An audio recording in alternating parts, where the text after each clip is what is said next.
I'm Ellie Morgan, 34, sitting in my dad's worn leather chair as his will is read. My brother James smirks when I inherit our family's Victorian money pit while he gets dad's thriving construction business. Enjoy your crumbling walls, sis. I got the real inheritance, he whispers, barely hiding his contempt. When dad's lawyer announces he has one final document to share next week, James dismisses it. Nothing changes the fact that Dad saw who deserved what. Little did either of us know that Dad's final lesson would turn our worlds upside down and reveal family secrets spanning 3 generations. If you've ever felt the sting of family betrayal or wondered if karma really exists, this story might answer that question. I'd love to know where you're watching from and if you've experienced similar family drama. Hit subscribe if you enjoy real-life family justice stories. And let's dive into how my brother's mockery came back to haunt him in ways none of us could have imagined. The Morgan family home stood on Maple Street for over 150 years, a Victorian masterpiece with gabled roofs, intricate woodwork, and a history as complex as its architecture. My great-great-grandfather built it in 1868, and it remained in our family through wars, depressions, and the changing landscape of our small Connecticut town. Growing up within those walls, I absorbed every creak, every secret passageway, and every family story those walls contained. Dad, Harold Morgan, was the 3rd-generation owner of Morgan Construction, following his grandfather who started with simple home repairs and his father who expanded into commercial buildings. By the time Dad took over, Morgan Construction was the premier building company in 3 counties. The irony that I grew up loving, the very thing that was our family business, wasn't lost on me. But while Dad built new structures, I fell in love with preserving the old ones. My relationship with Dad was complicated but close. He was a stern man who believed in hard work and integrity, but he had a soft spot for me. We'd spend weekends restoring furniture or fixing the house's countless maintenance issues. His way of teaching me that anything worth having is worth maintaining. James, my older brother by 2 years, never understood our bond. James was all business, all the time. By 16, he was studying the company's financial reports. By 20, he was suggesting operational changes. By 30, he was effectively running daily operations, while Dad took on more of an advisory role. With his slicked-back hair, expensive suits, and constant talk of profit margins, James embodied the modern businessman, always looking forward, never back. Our differences couldn't have been more stark. While James focused on spreadsheets, I was pursuing degrees in architectural history and preservation. When I landed a job at the State Historical Preservation Society, Dad beamed with pride. James just rolled his eyes and asked when I'd get a real job. Mom's death from breast cancer 10 years ago changed everything. She was our mediator, the one who could translate between Dad's old-school values, James's ambitious drive, and my preservation instincts. Sunday family dinners after her passing became increasingly tense affairs. Dad would talk about the company's legacy. James would push for modernization and expansion. I would argue for respecting historical properties. The peaceful family we'd once been fractured a little more with each passing year. The tension reached its peak during Dad's declining health. His heart problems started small shortness of breath, occasional chest pains, but soon required medication and lifestyle changes. As his mortality became more evident, James increased pressure for full control of the company. "Dad, you need to rest. Let me take this burden from you," he'd say, though his eyes revealed more ambition than concern. Meanwhile, Dad began making cryptic comments to me during our private moments. "Ellie, there's more to our legacy than bricks and mortar," he'd say, "or things need to be set right before I go." I didn't fully understand until I helped organize his study and found journals dating back decades, chronicling not just business decisions, but family history and his growing concerns about James. Last Christmas, everything imploded. James announced his vision for the company's future during dinner, demolishing a block of century-old buildings downtown to build luxury condominiums. Dad's face turned ashen. "Those buildings are part of this town's history, James," Dad argued. "History doesn't pay the bills," James snapped. Morgan Construction needs to evolve or die. Some things are worth preserving, I interjected. James glared at me. Easy for you to say when you don't have to worry about keeping 30 families employed. Dad slammed his hand on the table. This discussion is over. No Morgan will destroy this town's heritage for a quick profit. James stormed out, and 2 days later, Dad suffered a massive heart attack in his office. The doctors said it was coming regardless of stress, but I couldn't help wondering if that argument had pushed his weakened heart over the edge. He never regained consciousness, and a week later, we said our final goodbyes. Throughout the funeral, James maintained a stoic facade, accepting condolences with practiced phrases and firm handshakes. I noticed he spoke more about the company's future than Dad's legacy. When people mentioned memories of Dad restoring historic buildings or his donations to preservation causes, James would smoothly transition to Morgan Construction's exciting new direction. The week between the funeral and the will reading was eerily quiet. James busied himself at the office, already moving into Dad's corner suite and meeting with developers. I spent time in the family home, sorting through Dad's personal effects and trying to process my grief. Among his belongings, I found more journals and a sealed envelope with "For Richard Cooper," only written on it Dad's instructions for his attorney. I couldn't shake the feeling that Dad had been preparing for something, organizing his thoughts and documents with unusual meticulousness in his final months. What I didn't know then was just how thoroughly my father had prepared for what would come after he was gone. Richard Cooper's law office embodied old money and tradition, with leather-bound books lining mahogany shelves and oriental rugs covering hardwood floors. The atmosphere felt oppressive that April morning as our small family assembled for the will reading. Besides James and me, only Aunt Susan, Dad's younger sister, and our cousin Beth attended. James's girlfriend Amanda, a corporate attorney, tagged along for support, though her predatory glances around the room suggested other motives. Richard, who had been Dad's attorney and friend for 30 years, seemed unusually tense. His normally jovial demeanor was replaced by a professional distance as he adjusted his reading glasses and began with the standard legal preamble. The will's contents came as both a shock and a confirmation of what I'd feared. James inherited Morgan Construction, valued at approximately $4.2 million, along with Dad's investment portfolio worth another $800,000. I received the family home, a beautiful but aging Victorian that, despite its historical value, would fetch maybe $850,000 on a good day, assuming no major structural issues were discovered. There were smaller bequests. Aunt Susan received Mom's jewelry and a vacation property in Maine. Cousin Beth got Dad's classic car collection. When Richard finished the main provisions, James didn't even try to hide his triumphant smile. Amanda squeezed his arm in congratulation. Aunt Susan glanced at me with something like pity, while Beth studied her shoes. "There is one additional matter," Richard said, interrupting the silent reactions. Harold left explicit instructions that a second document is to be read 1 week from today, in this same office. He looked directly at James. "Attendance is mandatory for both heirs." James waved dismissively. "Whatever it is, it doesn't change the distribution. The business is mine. The old house is Ellie's. Dad knew where the real value was and who deserved it." Richard's expression remained neutral. Nevertheless, Harold was quite insistent about this follow-up meeting.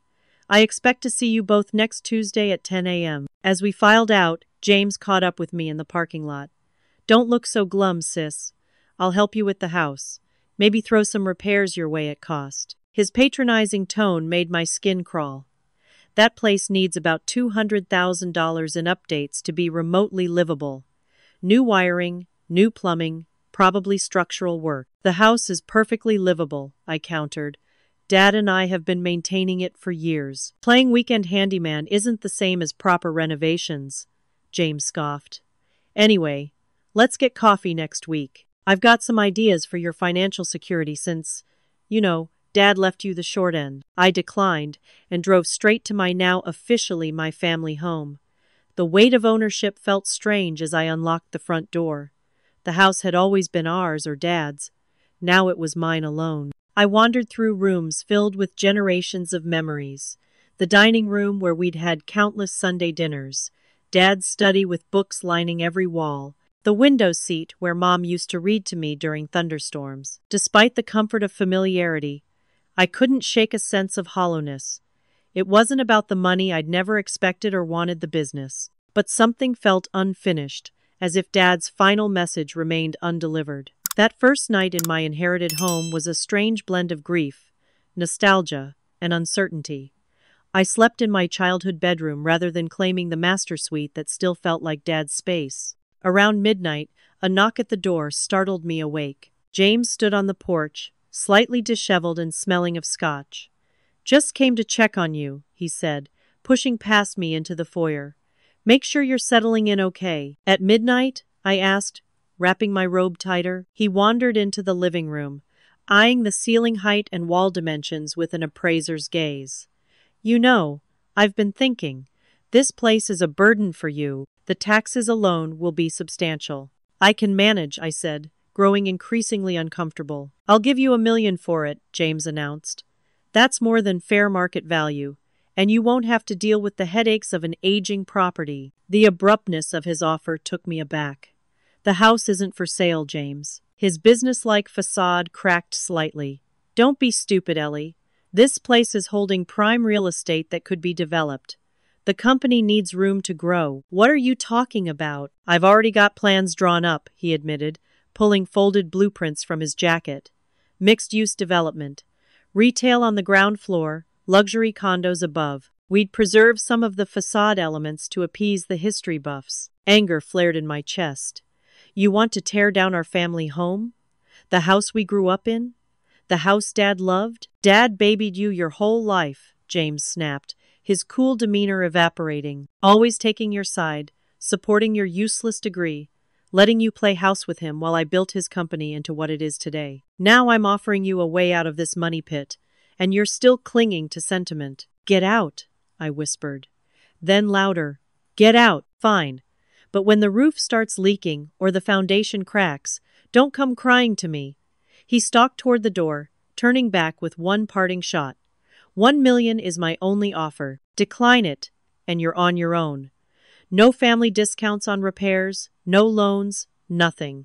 Think about that before you let pride make your decision." After he left, I couldn't get back to sleep. His words stung not just because of their cruelty, but because they exposed the fracture in our family that had been widening for years. How had we gone from building sandcastles together as kids to this? In the morning, I decided to inspect the attic, remembering Dad mentioning water damage that needed addressing. While examining the roof beams, I accidentally put my foot through a section of damaged floorboard. As I knelt to assess the damage, I noticed the broken board had exposed a small compartment containing a metal box. Inside were black and white photographs I'd never seen before, people who looked vaguely familiar standing in front of the house, along with handwritten notes referring to safe passage and the journey north. One photo was labeled Morgan House, 1,855 13 years before our family supposedly built it. The discovery left me with more questions than answers. But one thing became clear. There was more to this house, and perhaps to our family history, than either James or I had been told. The morning after James's midnight visit, I began exploring the house with fresh eyes, not as my childhood home, but as a historical property with secrets to uncover. The water damage in the attic had revealed just one mystery. I suspected there were others waiting to be found. I started in Dad's study, a room that had always been his sanctuary. The walls were lined with books, historical texts, architectural manuals, business references, but it was the antique mahogany bookcase on the east wall that drew my attention. Unlike the other bookcases that stood flush against the walls, this one had always been positioned at a slight angle. Dad claimed it was to catch the morning light for better reading, but now I wondered. After carefully removing the books, I noticed subtle scratch marks on the hardwood floor. With some effort, I pulled the heavy bookcase away from the wall, revealing what I'd suspected: a door. The small brass key I'd found in Dad's desk drawer fit perfectly, and the hidden door swung open to reveal a small office space I'd never known existed. Inside was a desk covered with maps, documents, and journals, all meticulously organized. One wall displayed architectural drawings of our house from different periods, showing modifications and additions over the decades. But what caught my attention was a large floor plan dated 1853 that showed secret rooms and passages throughout the house spaces that didn't appear on any modern plans. According to these documents, our Victorian wasn't just a family home, it had been designed with hidden chambers and escape routes. One journal, written in my great-great-grandfather's hand, mentioned providing safe harbor and guiding them to freedom under cover of darkness. The implications were staggering. Among Dad's more recent papers, I found correspondence with the local historical society and notes about researching our family history. One name appeared repeatedly, Catherine Winters. A quick internet search revealed she was a local historian who specialized in pre-Civil War architecture. I called and arranged to meet her that afternoon. Catherine was in her 70s, with silver hair and sharp eyes that lit up when I mentioned the Morgan house. "Your father consulted me extensively last year," she explained as we sat in the Historical Society's small library. "He was quite interested in documenting the true origins of your home." "True origins?" "Yes. You see, the house wasn't actually built by Thomas Morgan in 1868 as family lore suggests. It was built in 1851 by the Winters family, my ancestors, and was a known stop on the Underground Railroad." She showed me documents indicating that Thomas Morgan had purchased the house in 1868 from the Winters family after the Civil War ended. Your father was fascinated by this discovery. He felt it explained certain unusual features of the house that had puzzled him for years. When I asked why Dad had never shared this information with the family, Catherine hesitated. Harold mentioned concerns about how certain family members might react to learning that the Morgan legacy wasn't quite what they'd believed it to be. I returned home with a new understanding of our family history, but even more questions about why Dad had kept these discoveries secret. As I pulled into the driveway, I noticed unfamiliar vehicles parked outside a truck with the Morgan Construction logo and a luxury SUV I recognized as James's new company car. Inside, I found 3 men in company uniforms measuring windows and examining wall structures. James stood in the center of the living room, directing them like a conductor. "What is going on here?" I demanded. James barely glanced up from his tablet. "Just getting some measurements. Thought I'd have the guys look at those repairs while they're here. I didn't ask for any inspections or repairs." "Consider it a courtesy," he replied smoothly. "Besides, I need accurate dimensions if I'm going to make a fair offer on the property. I already told you, the house isn't for sale." James signaled for the workers to continue before pulling me into the hallway. "Be reasonable, Ellie. This development project has been in planning for over a year. The investors are committed. Permits are being processed. Your sentimentality is the only obstacle." "A year? Dad was still alive a year ago. You were planning to tear down our family home while he was still living in it?" James's expression hardened. "Business decisions can't wait for sentiment. Dad was living in the past, just like you are. Morgan Construction needs to evolve." After forcing James and his crew to leave, I discovered they'd left behind a folder of documents, perhaps intentionally. Inside were preliminary development plans dated 14 months ago, along with emails between James and investors discussing the acquisition of the Morgan property as a key component of a larger redevelopment project. Even more disturbing were notes about leveraging Dad's declining health to accelerate the transition of property ownership. That night, I found myself in the basement, searching for more clues about the house's history. Behind a stack of old paint cans, I noticed a section of wall that didn't match the rest. Removing a loose brick revealed a small wall safe I'd never known existed. I couldn't open it, but a note in Dad's journal mentioned a combination related to the date "everything changed," a phrase that now took on new meaning given what I'd learned. As I continued exploring the house over the next few days, strange incidents began occurring. Late-night phone calls with no one on the line. A brick thrown through the kitchen window with a note reading "Sell while you can." Aunt Susan stopped by, ostensibly to check on me, but her cryptic warning, "Your father hoped it wouldn't come to this," left me even more unsettled. Further investigation into the documents I'd found in the hidden office revealed troubling information about the company's business practices under James's influence. There were proposals for cutting corners on materials, reports of unpaid subcontractors, and strategies for circumventing historical preservation regulations. One particularly disturbing memo outlined plans to pressure elderly homeowners in historically significant properties to sell below market value. I was beginning to understand why Dad might have structured his will the way he did, and why he'd arranged for that second meeting with Richard Cooper. Whatever additional documents he'd left with his attorney, I suspected they would reveal even more about the true Morgan legacy and James's betrayal of it. The following Tuesday arrived with a sense of foreboding.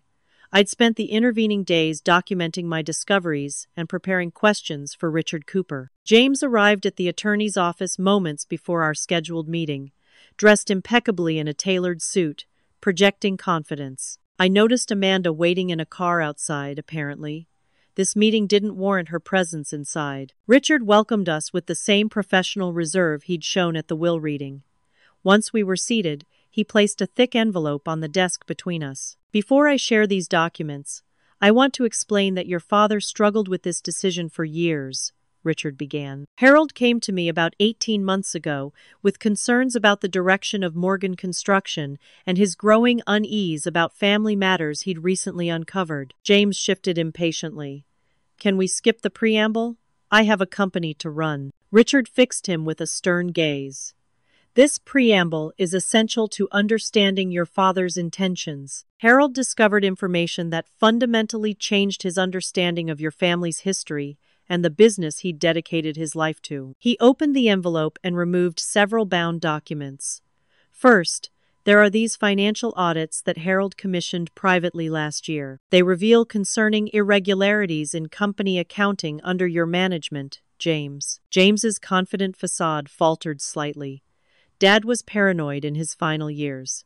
Any irregularities were approved operational adjustments to improve profitability. These aren't minor adjustments, Richard continued, sliding a report across the desk. They show systematic misappropriation of company funds, misrepresentation to investors, and several instances of fraud that could trigger criminal investigations. I watched my brother's face pale as Richard continued detailing the findings. Dad had apparently been gathering evidence of James's financial misconduct for months, working with independent auditors to document everything from inflated project costs to embezzled client deposits. Your father was devastated by these discoveries, Richard said.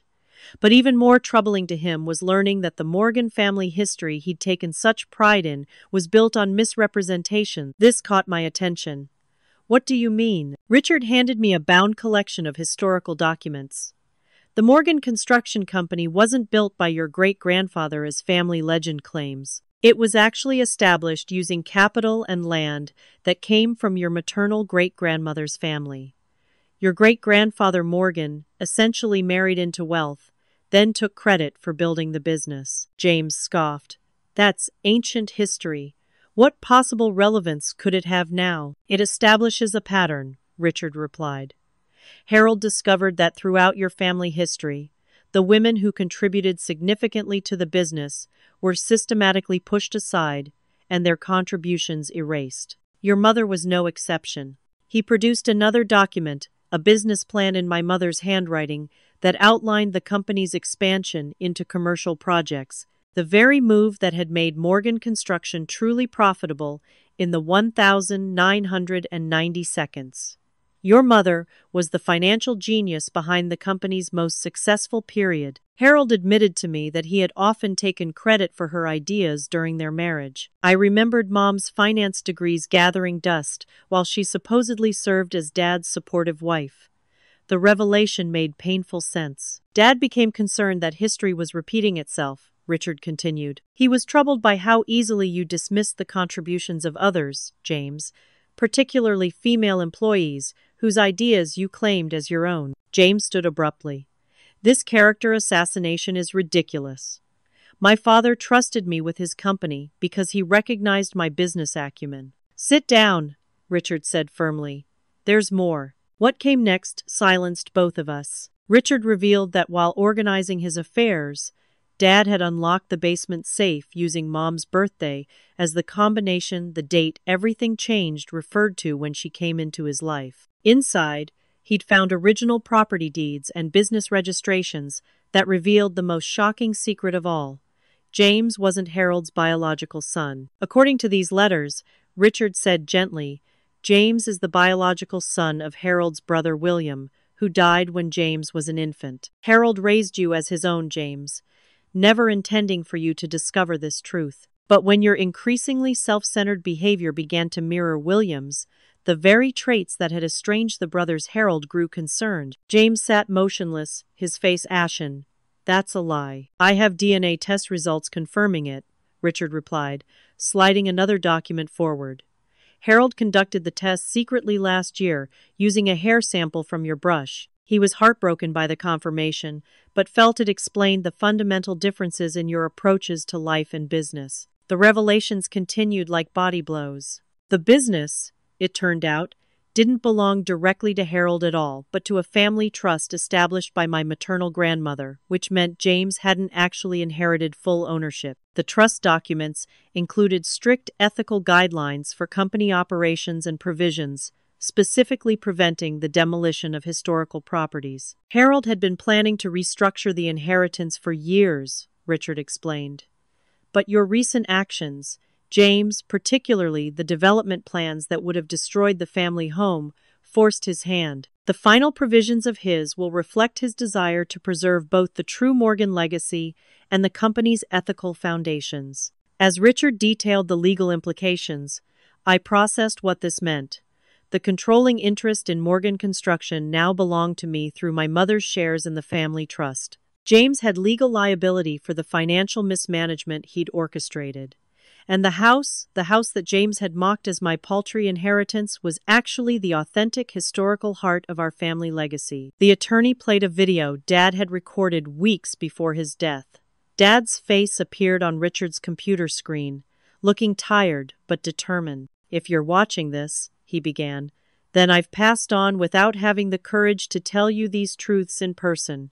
For that, I'm deeply sorry. He explained his discoveries about our family history, his disappointment in James's ethical compromises, and his hope that the company could return to the values of craftsmanship and integrity that had defined it before profit became the sole priority. Most poignantly, he expressed his regret at having perpetuated the pattern of minimizing women's contributions. Ellie, he said directly to the camera, your preservation instincts were right all along. Our legacy isn't in expansion or profit margins, but in building things that last, relationships, communities, structures, with history and heart. The company should have been yours from the beginning, just as it should have been your mother's.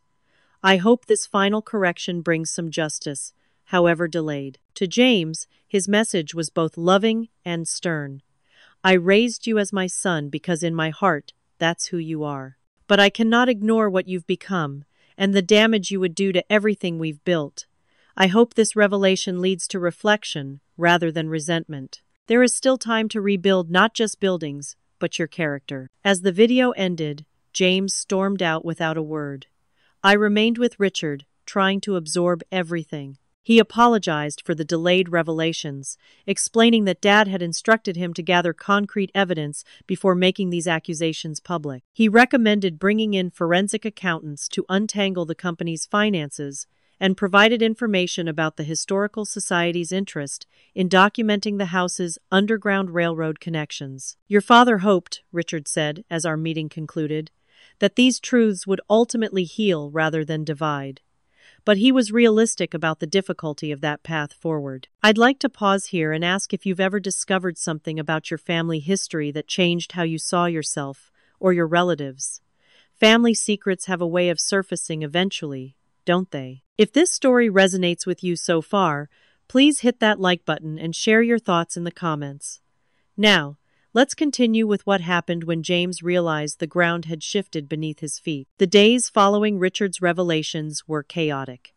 James disappeared for nearly 48 hours, ignoring calls from the company board, investors, and family members. When he finally resurfaced, It was with a calculated vengeance that showed he had no intention of accepting the new reality gracefully. His first move was to discredit me with family and business associates. Aunt Susan called in tears after James told her I had fabricated evidence against him to steal the company. "He says you found old family papers and doctored them," she explained.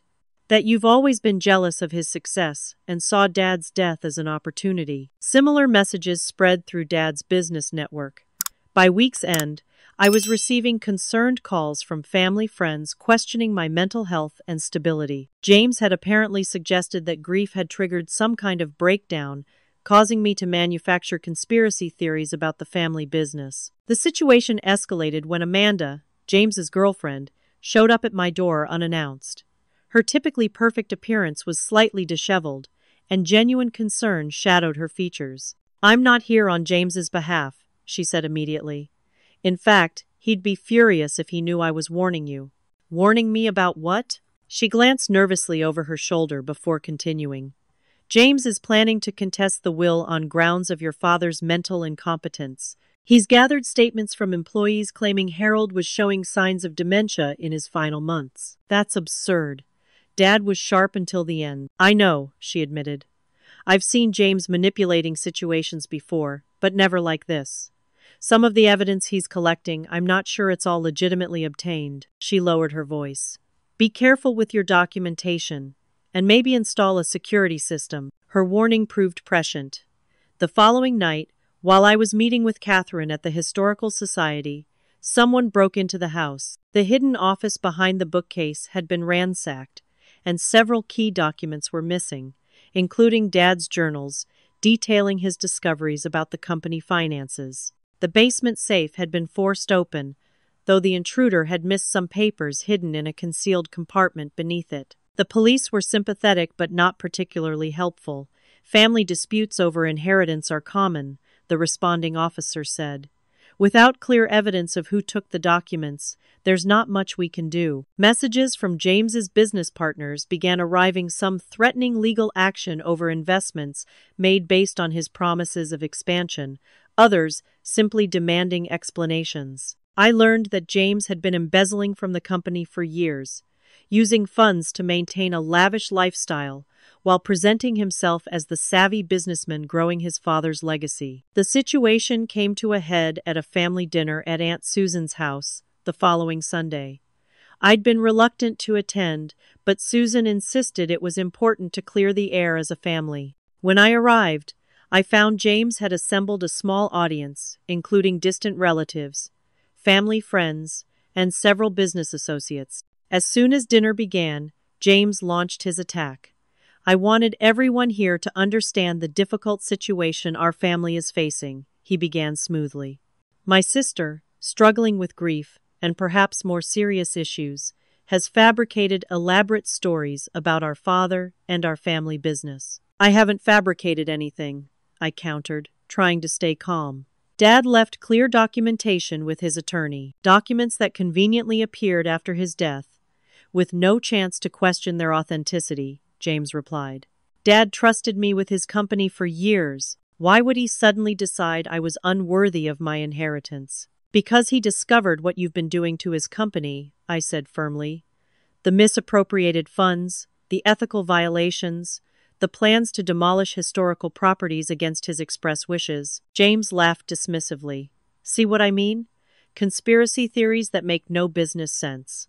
Morgan Construction has thrived under my management." I noticed several guests nodding sympathetically until Aunt Susan cleared her throat. "Actually," she said quietly, "Harold spoke to me about his concerns regarding the company's direction last Christmas." All eyes turned to her as she continued. "He showed me financial reports that troubled him deeply and mentioned his fears about James's ethical compromises." James's composure faltered.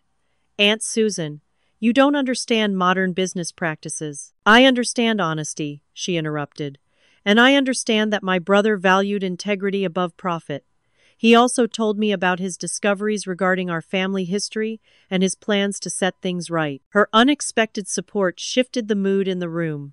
Several guests who had been eyeing me skeptically now looked thoughtful. James, realizing he was losing control of the narrative, abruptly announced he was filing legal action to have Harold declared mentally incompetent when the will was written. The weeks that followed were a blur of legal threats and mounting pressure. James filed the promised lawsuit challenging the will, while simultaneously using his remaining company authority to freeze assets and complicate operations. He cut off my access to family accounts and heirlooms stored in business properties.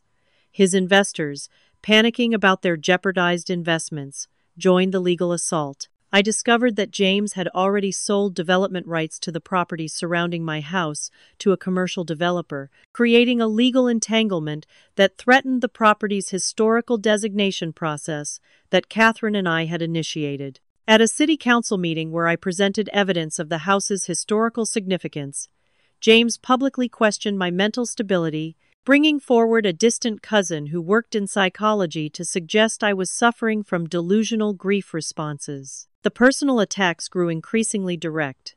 My car was vandalized with the message "Sell now, or else" scratched into the paint. Anonymous calls in the middle of the night became routine. Former colleagues at the Historical Society received emails with fabricated evidence of ethical violations on my part, threatening my professional reputation. Through it all, I continued documenting the house's historical importance, working with Catherine to compile irrefutable evidence of its role in the Underground Railroad. We discovered hidden compartments beneath floorboards that contained historical artifacts, a child's shoe, handwritten notes with directions to the next safe house, and a small handmade quilt with a pattern that Catherine identified as a navigation code used by escaped slaves. These discoveries generated media interest, particularly when connected to the increasingly public Morgan family drama. Local newspapers began running stories about the battle for Morgan House and its historical significance. Preservation societies from neighboring states offered support for obtaining landmark status, which would legally protect the property from development regardless of ownership. As public sentiment began shifting in my favor, James's tactics grew more desperate. He attempted to file for emergency demolition permits based on fabricated structural concerns. When that failed, he began spreading rumors among the company's employees that I planned to dismantle Morgan Construction and sell off its assets, causing panic about job security and turning workers against me just as I was trying to implement ethical reforms. The most painful aspect wasn't the public battle, but the private betrayal. The brother who had once pushed me on the backyard swing was now actively trying to destroy me. Each escalation made me question whether there had ever been genuine sibling love between us, or if James had always seen me as competition for Dad's attention and approval. Despite the chaos, one truth became increasingly clear. Dad had recognized something fundamentally broken in the family dynamic, and had tried, in his own imperfect way, to correct it before he died. His final act wasn't about punishing James or rewarding me, but about restoring balance and truth to a legacy built on historical revisions and overlooked contributions. 1 month after the initial will reading, Richard Cooper requested an urgent meeting with both James and me. Despite the ongoing legal hostilities, we both arrived at his office at the appointed time. James flanked by 2 attorneys from his firm, me accompanied by Catherine, whose historical expertise had become invaluable. "I apologize for the dramatic timing," Richard began once we were seated, but Harold left explicit instructions about when certain information could be shared. He wanted to give both of you time to process the initial revelations before introducing additional complications. James's attorneys immediately objected, claiming any new documents would be inadmissible in the ongoing competency challenge. Richard calmly informed them that these documents had been properly witnessed and notarized months before Harold's death,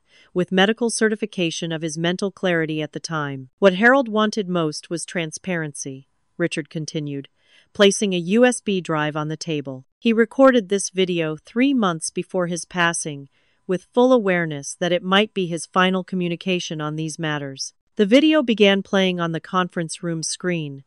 Dad appeared healthier than in his final message, sitting in his study with a thick folder of documents beside him. "James, Ellie," he began, looking directly into the camera. "By now you've learned some difficult truths about our family and the business. I hope you've had time to reflect on what these revelations mean, not just legally but personally." He paused, taking a deep breath. Today, I need to address the business specifically, because there's more you both need to understand. Dad explained that his concerns about James's management had begun years earlier when he noticed discrepancies in project budgets. Initially dismissing them as accounting errors, he began paying closer attention when subcontractors started complaining about payment delays despite clients having paid in full. What I discovered was systematic, Dad said gravely. Client funds diverted to unauthorized accounts, materials specified in contracts replaced with cheaper alternatives, historical preservation requirements circumvented through falsified documentation, the screen split to show spreadsheets, emails, and contracts that Dad had gathered. James presented himself as the company's future while undermining its foundation. When confronted privately about these issues, he dismissed my concerns as old-fashioned thinking, incompatible with modern business realities. James shifted uncomfortably as Dad detailed specific projects where ethical and legal violations had occurred. His attorneys whispered urgently among themselves, clearly unprepared for this level of documented misconduct. Then came the most damning revelation. A whistleblower letter from the company's former accountant confirming that James had pressured him to create false financial reports for investors while maintaining separate books showing actual losses in several divisions. The accountant had resigned rather than continue participating in the deception, but had provided Dad with copies of both sets of records before leaving. I struggled with how to address this, Dad continued. Publicly exposing these issues would damage the company's reputation and potentially hurt innocent employees. But allowing the deception to continue would betray everything Morgan Construction has stood for across generations. The solution Dad devised became clear as Richard produced additional documentation. The business was held in a trust with strict ethical guidelines, any violation of which would trigger automatic leadership changes. The trust documentation revealed that I had controlling interest through my mother's shares, and that Dad had been quietly restructuring company governance to ensure ethical compliance would be prioritized after his death. James, Dad said with visible sadness, you've demonstrated through your actions that profit matters more to you than principle. That isn't the Morgan way, and it can't be the company's future. He turned slightly, addressing me.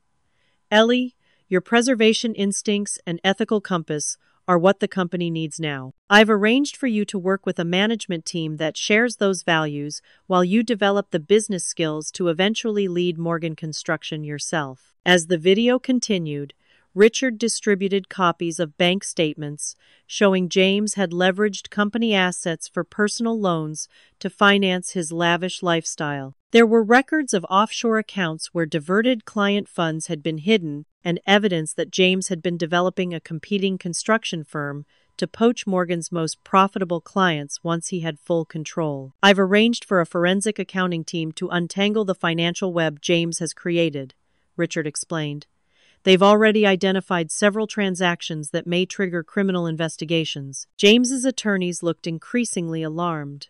One whispered urgently in his ear, but James brushed him off, his face flushed with anger. This is a setup, he hissed. Dad was manipulated by Ellie in his final months. She planted these ideas about company mismanagement. The documentation spans 5 years, Richard replied calmly.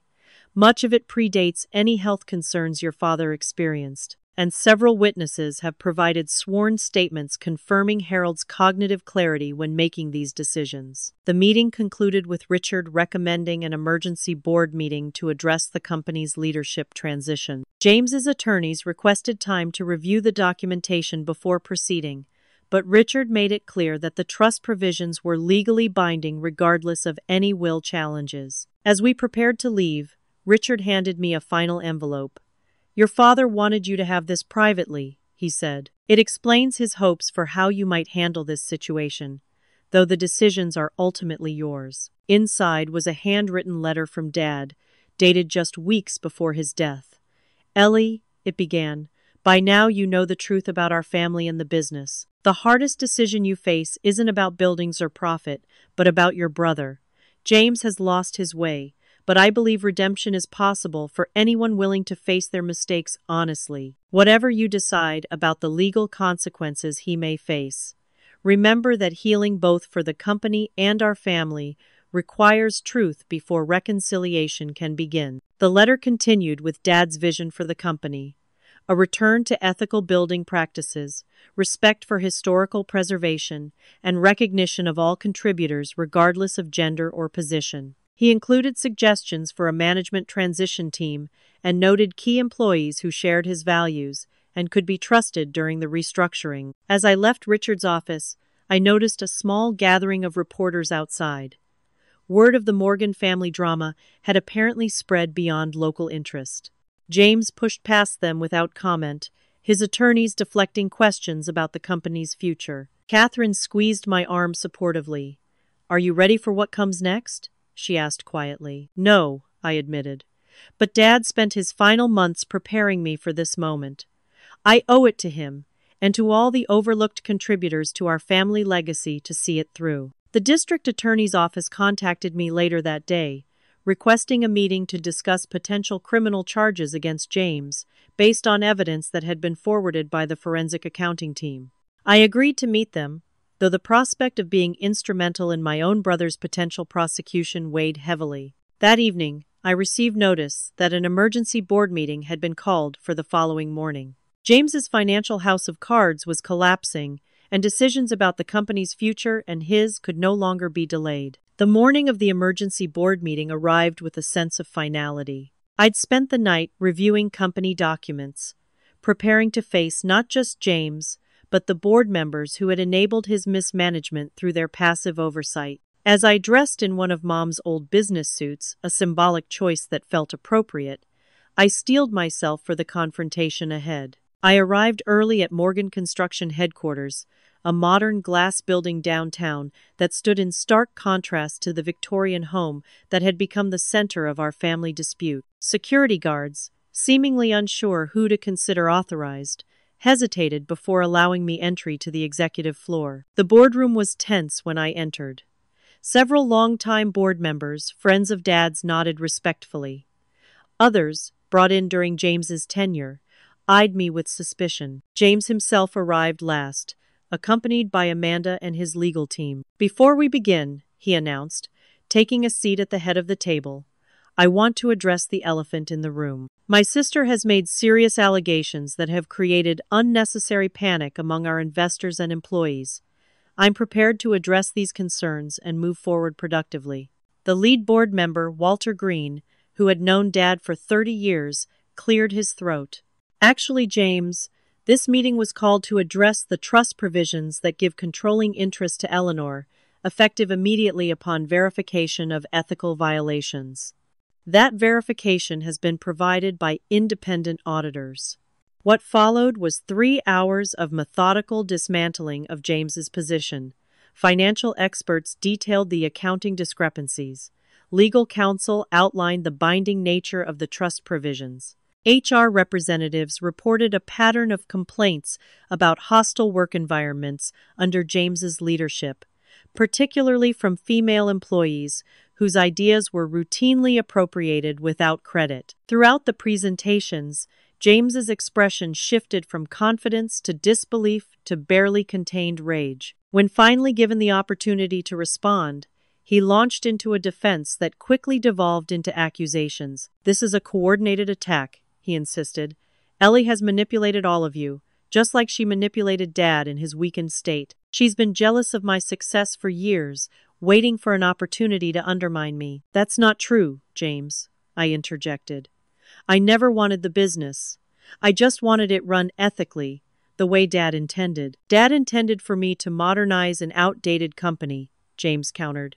"His sentimental attachment to old buildings and outdated practices was holding us back from real profitability." "Is that why you diverted client funds to personal accounts?" Walter asked pointedly. "To modernize the company?" James's composure cracked further. "Those were temporary reallocations for strategic investments." "And the falsified materials reports on the West Side project?" Another board member pressed. "Were those strategic too?" As James's defenses crumbled, Amanda suddenly stood. "I have something to say," she announced. The room fell silent as she pulled a flash drive from her purse. "I've been gathering evidence against James for months," she admitted, avoiding his stunned gaze. "Initially to protect myself legally, but eventually because I couldn't ignore what was happening." She explained that she'd discovered James's financial manipulations while helping him prepare tax documents. When confronted privately, he'd threatened to implicate her if she reported anything. "I've documented conversations where James explicitly discussed hiding assets, misrepresenting project costs, and misleading investors," she said, sliding the drive toward Walter. James's face contorted with rage. "You backstabbing." "That's enough," Walter interrupted. "James Morgan, this board has sufficient evidence to remove you from all positions within Morgan Construction, effective immediately. Security will escort you to clear your office under supervision." As security guards approached, James turned to me with a look of pure hatred. "This isn't over," he hissed.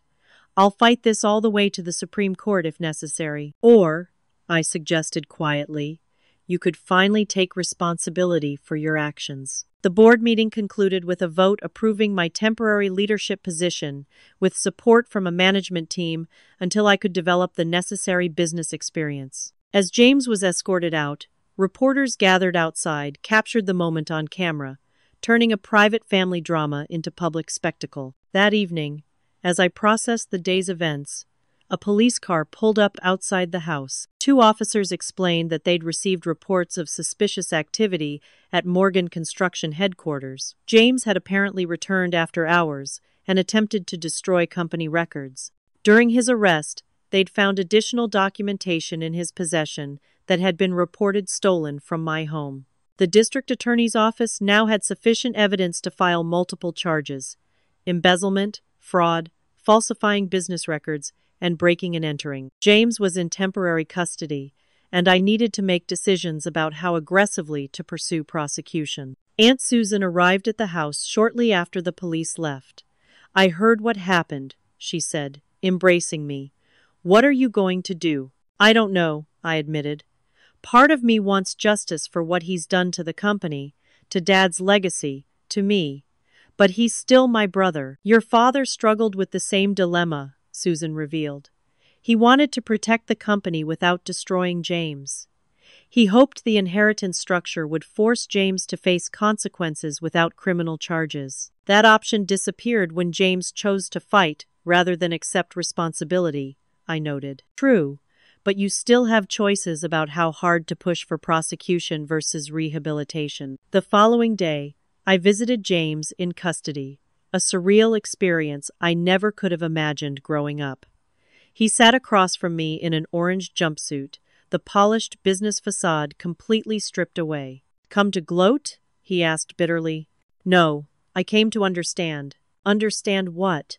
"How it feels to have everything taken away by someone you're supposed to trust." The irony of his statement hung between us. "I want to understand how we got here," I clarified. "We used to build sandcastles together at the beach, James. You taught me to ride a bike. When did money and power become more important than family?" Something flickered behind his eyes, a brief glimpse of the brother I remembered.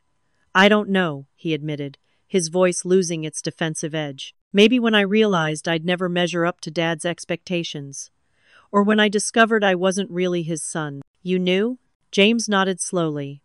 "I found papers in Dad's office when I was 17. Never told anyone.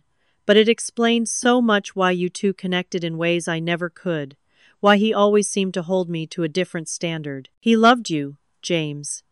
The video, his letter to me, he was heartbroken about what happened between you. Easy to say that now." James stared at his hands. "I worked twice as hard to prove I deserved the Morgan name. When that didn't win his approval, I decided to take the company in my own direction. Show him and everyone else that I could be more successful than he ever was. By breaking the law?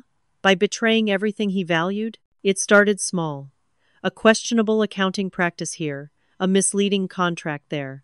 By the time I realized how far I'd gone, it seemed impossible to turn back. We talked for nearly an hour, the most honest conversation we'd had in decades. James wasn't entirely remorseful, still believing some of his actions were justified by business necessities.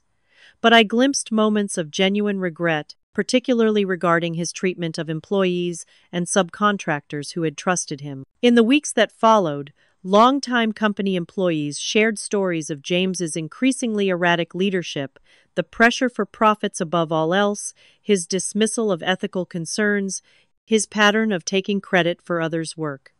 But they also remembered the eager young man who had once known every employee's name and brought coffee to job sites on cold mornings. After consulting with Aunt Susan, the board, and legal counsel, I made my decision regarding James's prosecution. I wouldn't prevent the charges from moving forward. The evidence was too substantial, and the harm to employees and clients too significant, but I would support a plea deal that included restitution, community service, and a reduced sentence. The district attorney initially pushed back, wanting to make an example of a white-collar criminal from a prominent family. But I argued that true justice would include an opportunity for redemption, not just punishment. Eventually, we reached an agreement. James would serve 18 months in a minimum security facility, followed by extensive community service focused on historical preservation projects.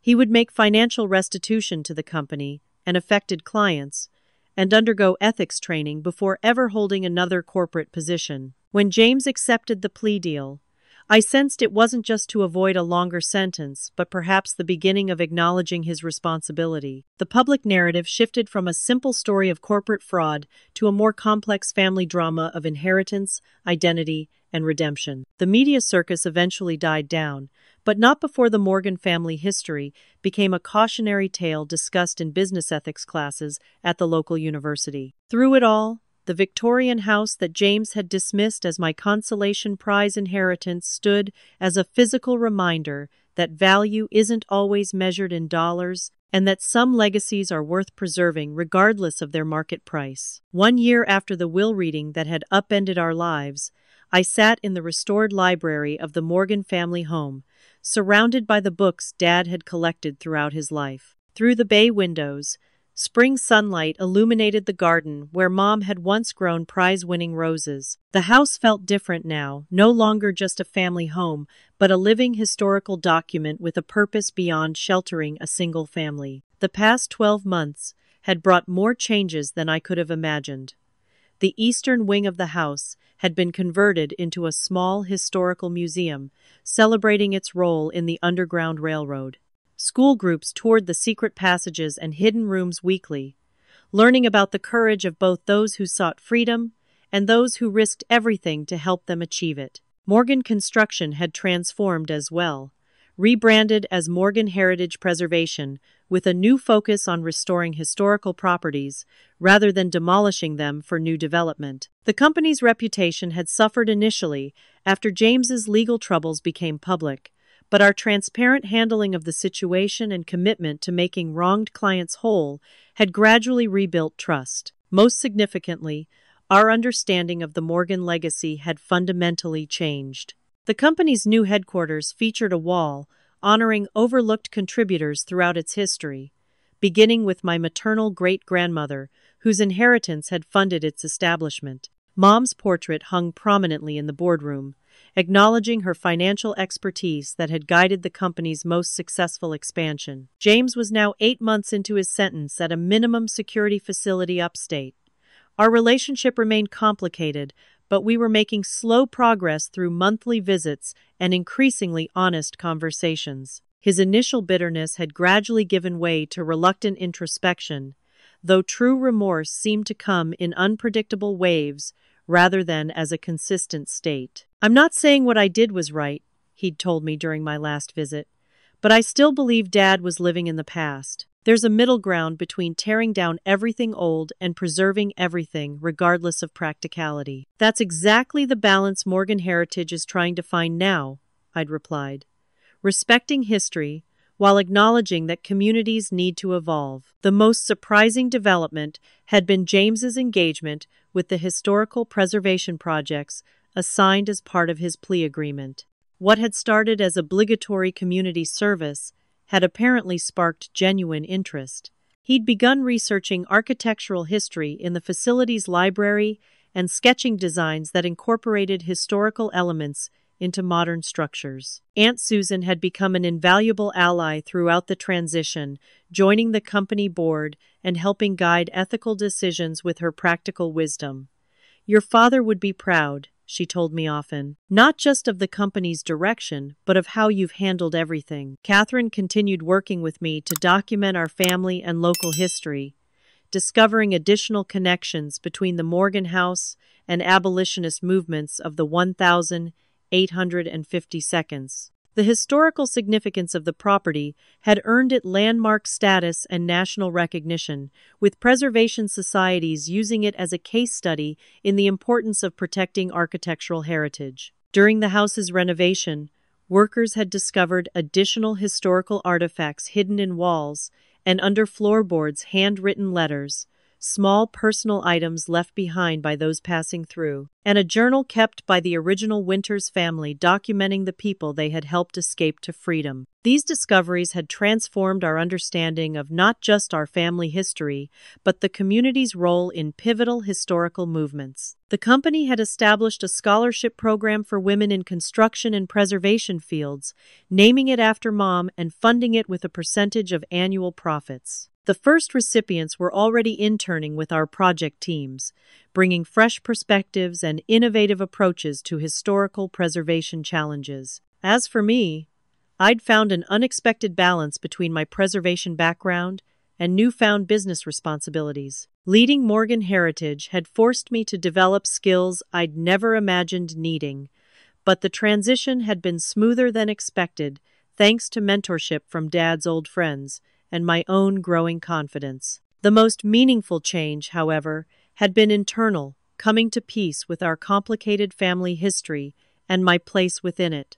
Dad's final lesson hadn't been about punishment but restoration of truth, of balance, of recognition for contributions previously minimized or erased. Through his imperfect but determined efforts to correct historical revisions, he'd given both James and me an opportunity to build something more honest and equitable than what came before. That evening, I placed Mom's portrait on the wall of the garden parlor, alongside newly discovered photos of earlier Morgan and Winters women whose contributions had shaped our family legacy. The house that had once been dismissed as a crumbling relic now stood as testament to the idea that structures, like family histories, could be preserved without being fossilized, that acknowledging the past honestly was the only way to build a future with integrity. As I completed this final touch, I reflected on what Dad had written in his last letter to me. "Houses and businesses are just structures, Ellie. Family legacies are built on truth, accountability, and growth." In trying to honor those words, I'd discovered their wisdom extended far beyond our particular family drama to touch on universal truths about reconciliation, justice, and the courage to correct course when needed. If my story has taught me anything worth sharing, it's that family secrets eventually surface, and that healing can only begin with honesty, however painful that truth might be. I'd love to hear if you've experienced similar revelations in your own family and how you navigated them. Please leave a comment below sharing your thoughts. If this story resonated with you, consider subscribing to hear more real-life family journeys. Thank you for listening to my story of inheritance, betrayal, and ultimately, rebuilding. Remember that true legacy isn't measured in dollars or property, but in the values we choose to preserve and pass on. Like, subscribe, and share if you found value in these difficult lessons learned through my family's journey.